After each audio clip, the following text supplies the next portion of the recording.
Hello friends, WhatsApp പുതിയൊരു വീഡിയോയിലേക്ക് എല്ലാവർക്കും സ്വാഗതം. നമ്മൾ പുതിയൊരു മിഷൻ സ്റ്റാർട്ട് ചെയ്യുന്നുണ്ട്. അത് ജസ്റ്റ് വേണമെന്നുള്ള ഷെർലോക്കിൻ്റെ ഫാം, അതായത് ഷെർലോക്ക് അക്വേറിയം പോലെ നമ്മൾ കുറച്ച് കാര്യങ്ങൾ സെറ്റ് ചെയ്യുന്നുണ്ട്. അതിൽ കുറച്ച് വെറൈറ്റി ആയിട്ടുള്ള ഫിഷ്, പിന്നെ അതുപോലെ തന്നെ കുറച്ച് പെറ്റ്സ്, റെയറായിട്ടുള്ള കുറച്ച് പെറ്റ്സ് കാര്യങ്ങൾ, ഇതിനെയൊക്കെ ബ്രീഡ് ചെയ്യിക്കുന്ന വീഡിയോസൊക്കെയാണ് നമ്മൾ പ്ലാൻ ചെയ്ത് വെച്ചിരിക്കുന്നത്. നമ്മൾ ജസ്റ്റ് ഒരു ഫാം പോലെ സ്റ്റാർട്ട് ചെയ്താലോ എന്ന് ആലോചിക്കുന്നുണ്ട്. ജസ്റ്റ് ഒരു സ്റ്റാർട്ടപ്പ്, അതാണ് നമ്മൾ മിഷൻ ടാർഗറ്റ് ചെയ്യുന്നത്. അതിൻ്റെ ഒരു സ്റ്റാർട്ടപ്പായിട്ട് നമ്മൾ വാങ്ങിയ ഫ്രിഡ്ജ് ബോക്സിൽ നമ്മൾ ആദ്യമായിട്ട് റെഡ് ആൽബിനോ ഹൈബ്രിഡ് ഗപ്പീനെ നമ്മൾ ബ്രീഡ് ചെയ്യിക്കാൻ പോവുകയാണ്. നമ്മൾ ഒരു പെയറേ വാങ്ങിയിട്ടുള്ളൂ. അതിനുവേണ്ടി നമ്മൾ ഫ്രിഡ്ജ് ബോക്സ് അത്യാവശ്യം നല്ല രീതിയിൽ വാഷ് ചെയ്ത് സെറ്റാക്കി എടുത്തിട്ടുണ്ട്. പിന്നെ ഫോക്സ് ടെയിൽ, ഗപ്പി ഗ്രാസ്. ഇപ്പോൾ നമ്മുടെ കയ്യിൽ ഈ 2 ടൈപ്പ് വാട്ടർ പ്ലാന്റ്സേ ഉള്ളൂ. പതിയെ നമ്മൾ വെറൈറ്റി ഇതിനകത്ത് കൊണ്ടുവരുന്നതായിരിക്കും.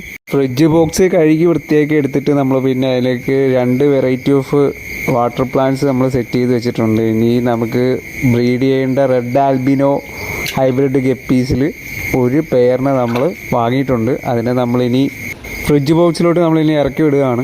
പിന്നെ നമ്മുടെ കയ്യിൽ കട്ട് ചെയ്ത ഒരു 20 ലിറ്ററിൻ്റെ ഡ്രിങ്കിങ് വാട്ടർ ക്യാനുണ്ട്. അതും കൂടി നമ്മൾ സെറ്റ് ചെയ്ത് മാറ്റി വെച്ചിട്ടുണ്ട്. അതിനകത്ത് നമ്മുടെ കയ്യിൽ ഒരു പെയർ ഗപ്പി, സാധാ ഗപ്പി കിടപ്പുണ്ടായിരുന്നു. അപ്പോൾ അതിനെ നമുക്ക് ഒഴിവാക്കാൻ പറ്റില്ല. അതുകൊണ്ട് നമ്മൾ അതിന് ഈ 20 ലിറ്ററിൻ്റെ വാട്ടർ ക്യാനകത്തോട്ട് ഇറക്കി വിടുന്നുണ്ട്.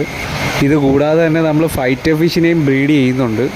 നമ്മുടെ കയ്യിലൊരു ബ്ലാക്ക് ഫൈറ്റർ ഫിഷ് കിടപ്പുണ്ട്. അത് മെയിലാണ്, അത് ഹാഫ് മൂണാണ്. പിന്നെ അത് കൂടാതെ നമ്മൾ ഇതിനെ ബ്രീഡ് ചെയ്യിക്കാൻ വേണ്ടിയിട്ട് 2 ഫീമെയിലിനെ വാങ്ങിയിട്ടുണ്ട്. ഒന്നൊരു വൈറ്റ് കളറും ഒന്നൊരു റെഡ് കളറുമാണ്.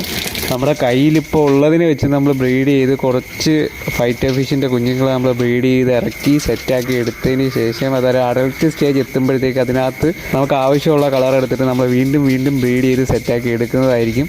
പതിയെ നമ്മുടെ ഫാം ഡെവലപ്പ് ആവുന്നതനുസരിച്ച് നമ്മൾ വെറൈറ്റി ഓഫ് പെറ്റ്സിനെയൊക്കെ വാങ്ങി ബ്രീഡ് ചെയ്യിക്കുന്നതായിരിക്കും. ഇവളാണ് നമ്മളെ ഗാർഡിയൻ ഏഞ്ചൽ, ഇവളാണ് ലീസ. ഇവളെ എനിക്ക് കിട്ടിയിട്ട് ഇപ്പോൾ ഒരു 3 മാസം ആവാറായി. പിന്നെ ഇവളുടെ വാക്സിനും എല്ലാം എടുത്തു, കംപ്ലീറ്റഡ് ആണ്.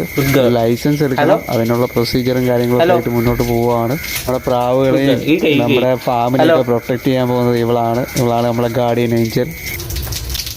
അപ്പോൾ ബൈ, പുതിയൊരു വീഡിയോ ആയിട്ട് വീണ്ടും കാണാം. നമ്മുടെ സബ്സ്ക്രൈബേഴ്സാണ് എൻ്റെ ചാനലിൻ്റെ ഐശ്വര്യം. നിങ്ങളുടെ എല്ലാവരുടെയും സപ്പോർട്ട് കൊണ്ടാണ് നമ്മൾ മുന്നോട്ട് പോകുന്നത്.